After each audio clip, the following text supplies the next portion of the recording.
Langsung roh saya masuk ke dalam ayam. Sup. Langsung roh saya masuk sup ke dalam ayam. Keren.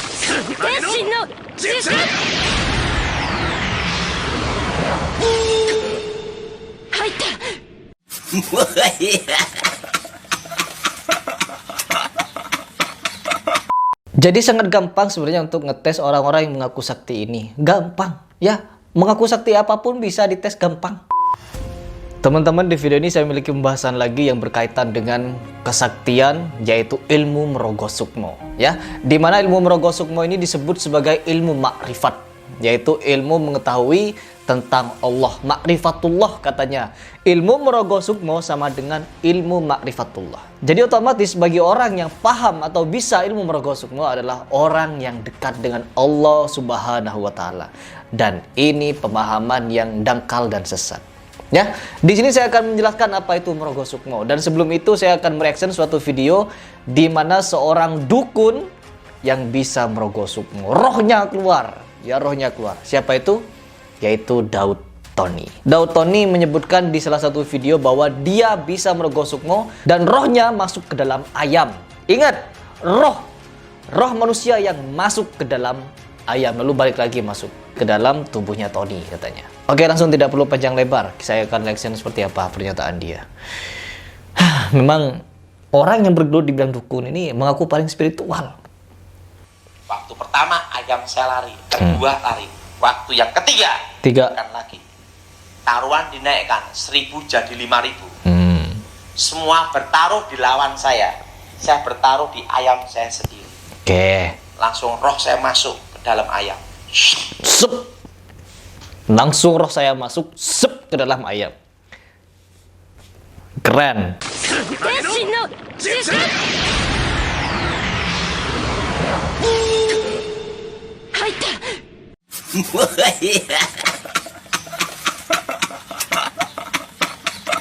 Memang keren ya. Pokoknya orang-orang ini yang mengaku dukun pasti keren ilmunya. Jadi di sini saya akan menjelaskan tentang seperti apa sebenarnya di dalam Al-Qur'an dan hadis segala ilmu yang menyangkut kehidupan di dunia ini. Sudah ada di Al-Quran dan hadis. Jadi kalau kita mau belajar, belajarlah di Al-Quran. Tidak perlu belajar sama dukun. Tidak perlu belajar sama orang yang mengaku spiritual, namun dia jauh dari segi pandangan syariat. Apalagi dia bukan Islam, seperti Daud Tony. Di sini saya ingin mereaction Daud Tony karena dia berbicara tentang ruh. Dimana dalam Al-Quran, perihal ruh, perihal jasad, perihal jiwa, dan lain sebagainya itu ada di dalam Al-Quran. Jadi di sini saya akan menyambungkan dengan pemahaman syariat atau ilmu spiritual syariat Islam. Yang pertama, Daud Tony menyebutkan Daud Tony menyebutkan bahwa dirinya bisa masuk ke dalam ayam. Ya, masuk ke dalam ayam. Yaitu di mana ruhnya masuk ke dalam ayam sedangkan jasadnya mati. Ya, dia menyebutkan mati atau mati sementara, suri. Ya, koma lah seperti itu. Ruhnya ada di ayam. Jadi ruhnya yang berantem. Pakai ilmu bela diri dia di situ. Kalau ditendang sini nangkis dia Tony, ke sini ke sana. Jadi hebat pokoknya. Ayamnya bisa bela diri setelah dimasukin oleh rohnya Tony. Roh.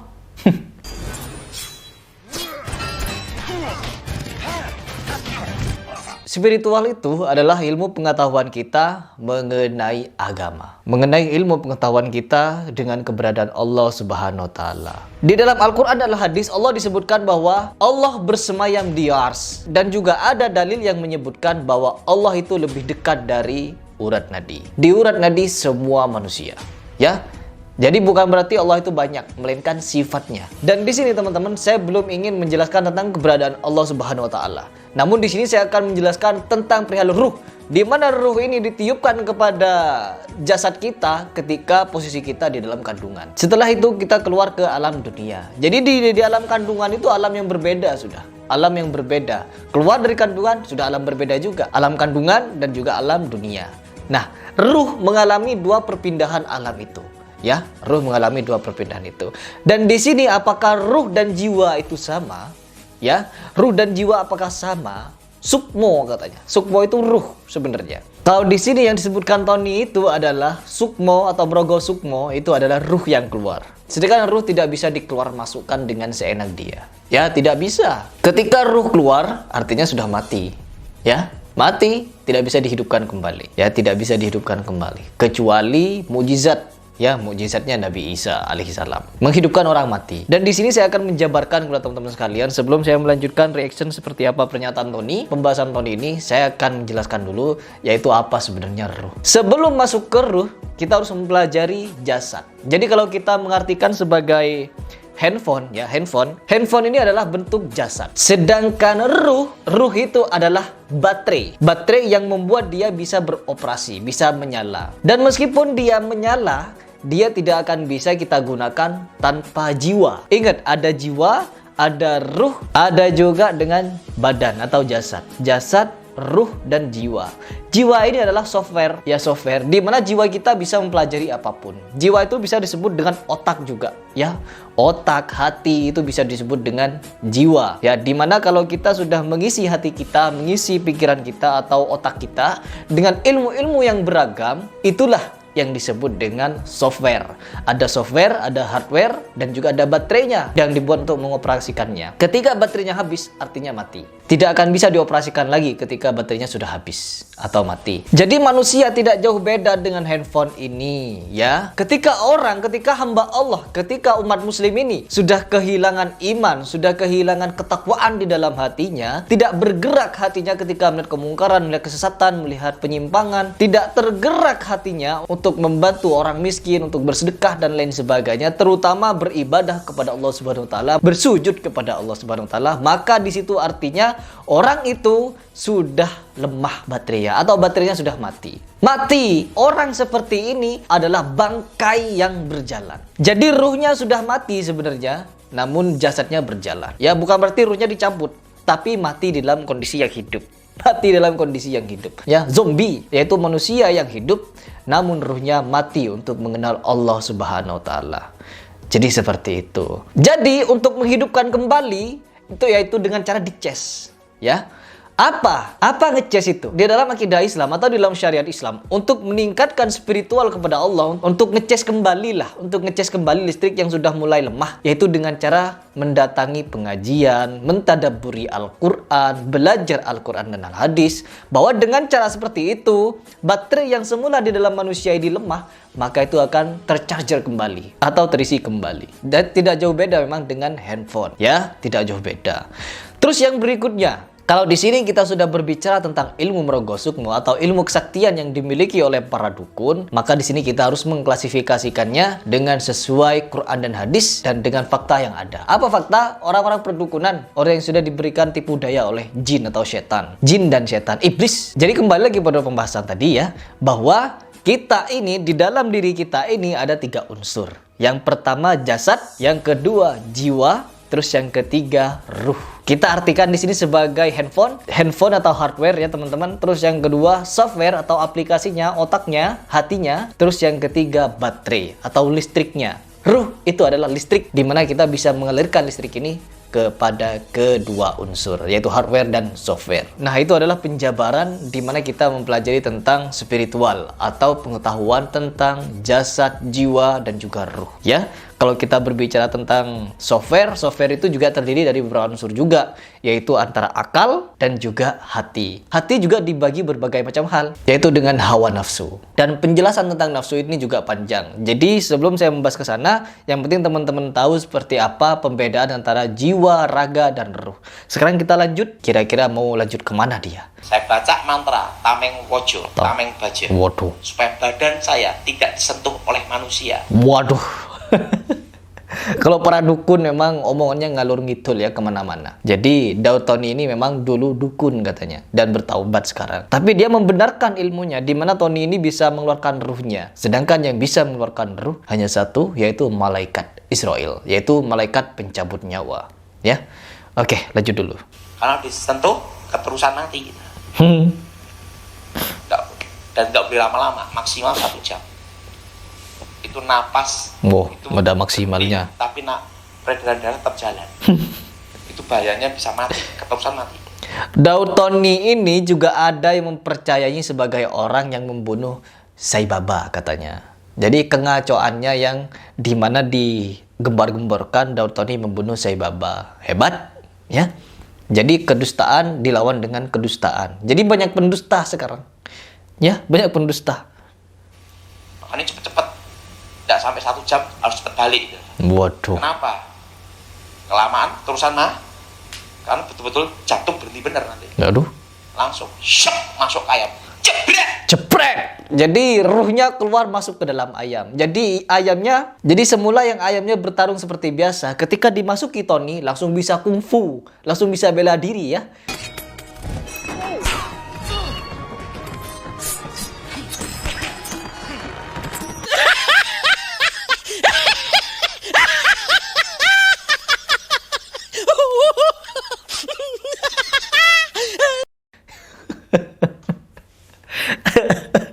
Jadi bisa kungfu itu ayam itu. Jadi sudah kayak kungfu panda ya. Kayak kungfu panda, di mana di situ ada hewan-hewan yang berantem pakai kungfu, bisa ngomong. Jadi kalau sudah dimasuki Tony, ibaratnya si ayam bisa bela diri langsung, teman-teman. Dan sayangnya tidak ada video, tidak ada bukti kalau dia memang bisa melakukan itu dulu. Jadi dia bisa dengan bebas untuk menyalurkan seperti apa fantasinya, dongeng ya, dongeng yang tidak pernah terjadi sebenarnya. Karena apa? Sesuai dengan sabda Rasulullah SAW bahwa ketika kita datang kepada dukun, kepada peramal, mendengarkan, gak usah datang, mendengarkan saja perkataan dia dari jarak jauh. Lalu kita mempercayainya, ketahuilah bahwa sholat kita sudah tidak diterima 40 malam. Jadi saking dilaknatnya perbuatan para dukun ini, sampai-sampai Rasulullah mengatakan hal seperti itu. Ya, sampai-sampai Rasulullah mengingatkan kepada kita hal yang sangat mengerikan. Oke, jadi di sini kuncinya, teman-teman. Kuncinya ya bagi saya, ini adalah dongeng. Kita mendengarkan dongeng. Tapi dia banyak jemaahnya dan mendengarkan dan mempercayainya. Keren. Bahkan orang Islam ada yang percaya kepada dia. Berbeda keyakinan padahal. Dia Kristen dan orang Islam mendengarkan perkataan Tony, banyak yang percaya. Bahkan Daud Tony dulu katanya dijadikan sebagai salah satu apalah gitu di Istana Negara. Gak tahu, saya tidak mau cari tahu. Pokoknya seperti itu. Dan saya tidak mau lebar ke sana. Saya akan membahas dan melanjutkan seperti apa pernyataan Tony. Lanjut. Keok menang. Karena yang di dalam ayam saya sendiri. Menang adu ayam. Oh, saya menang adu ayam. Omongannya besar. Saya kalau ingat adu ayam itu akhir ketahuan juga ya. Ini jangan, yang sekolah-sekolah jangan ikut saya lah. Iya kan dongeng. Saya tuh kalau adu ayam menang terus. Saya tuh orangnya suka bolos sekolah. Nah, wali kelas saya, guru SMP, tahu saya. Tony ini punya ilmu masuk dalam ayam. Bodoh. Akhirnya dia ngomong sama saya, Ton, kita kerja sama adu ayam. Jadi ingat, ini wali kelas saya. Kita atur gimana? Udah cukup.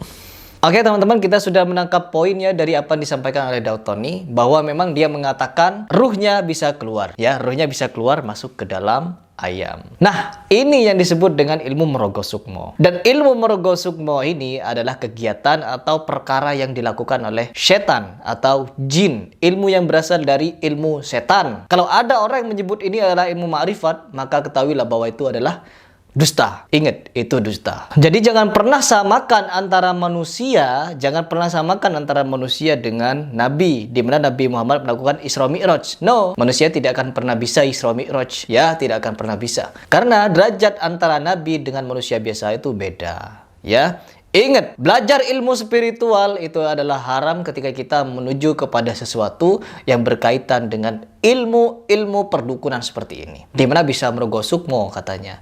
Di mana bisa mengamalkan ini lalu dapat itu, mengamalkan ini dapat kesaktian ini, kesaktian itu. Ini sudah ilmu perdukunan. Karena yang pertama, ketika orang itu mengamalkan sesuatu, ketika orang itu mengamalkan suatu ibadah tertentu, niatnya cuma satu, lillahi ta'ala, yaitu atas mencari ridho Allah. Mengucapkan bismillahirrahmanirrahim, yaitu untuk mendapatkan ridho Allah. Bukan ketika kita melakukan suatu ibadah tertentu, mengharapkan kesaktian tertentu. Bismillahirrahmanirrahim, saya ingin jalan di atas air. Bismillahirrahmanirrahim, saya ingin terbang. Bismillahirrahmanirrahim, amalkan ini, amalkan itu. Lalu bisa kebal, bisa santet, bisa merogoh sukmo, bisa ke sana, bisa ke sini, bisa ini, bisa itu. Nah, ini sudah bukan lagi ridho Allah. Jadi dia bukan mencari ridho Allah, tapi dia mencari kesaktian. Dan di dalam ajaran Rasulullah, orang yang paling makrifat, ya Nabi Muhammad, tidak ada ilmu yang mengajarkan kita untuk menjadi orang sakti. Melainkan sampai Rasulullah SAW pun wafat, yang dipesankan oleh Rasulullah apa? Yaitu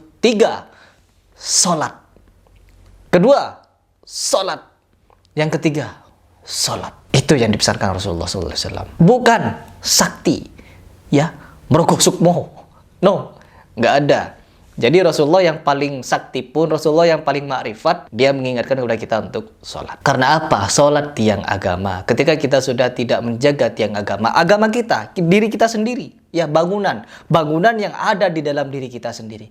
Cara kita menjaga bangunan itu adalah dengan menjaga sholat. Ketika sholatnya sudah tidak dijaga, maka Islam yang ada di dalam diri kita ini, di dalam diri pribadi ini runtuh karena tiangnya tidak benar, tiangnya tidak bagus, tiangnya tidak kuat. Jadi tidak ada tuntunan di dalam Islam untuk kita mempelajari ilmu merogoh sukmo. Dan merogoh sukmo ini bisa disebutkan atau diartikan sebagai orang yang bisa melihat hal-hal yang gaib, terus bisa pergi dari satu tempat ke tempat yang lain, terus bisa ngintip orang-orang, jadi bisa masuk ke rumah-rumah orang, ya, untuk melihat keadaan di sana. Dan terlebih lagi seperti Daud Tony, dia bisa langsung masuk ke dalam ayam ruhnya. Hebat. Gak usah jauh-jauh ke ayam, ya. Jadi kalau kita ingin membuktikan orang-orang yang mengaku hebat seperti ini, ya teman-teman, orang yang katanya ruhnya bisa keluar dan bisa keluar masuk ke suatu benda atau ke makhluk-makhluk lain. Kalau ada orang meninggal, cobalah suruh masuki jasad yang meninggal itu, ya, masuki. Apakah bisa bangun lagi dengan kesadaran si orang pelaku merogoh sukmo ini? Seperti itu. Jadi sangat gampang sebenarnya untuk ngetes orang-orang yang mengaku sakti ini. Gampang, ya.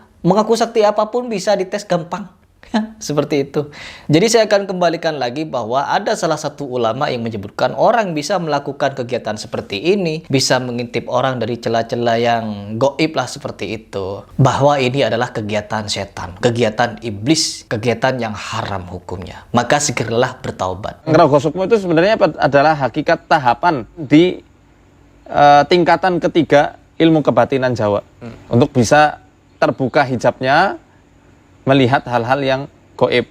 Bukan hanya di alam yang tidak kelihatan, alam nyata pun dia juga bisa melihat. Tapi ini bahayanya, Syekh Abdul Wahab Asy'arani menjelaskan bahwasanya orang yang bisa menerawang dengan cara seperti itu adalah kemampuannya para setan. Itu dijelaskan dalam kitab Minah Husaniyah. Wa man kushifa lahu amma yaf'aluhu an-nasu fi qu'uri buyutihim fa huwa kasfun syaitaniyun fayajibu alaihi taubatu minhu fauran. Siapa yang bisa, yang ditampakkan, hijabnya dibuka sehingga dia melihat apa-apa yang dilakukan orang di celah-celah rumahnya, maka itu adalah bukaannya para setan.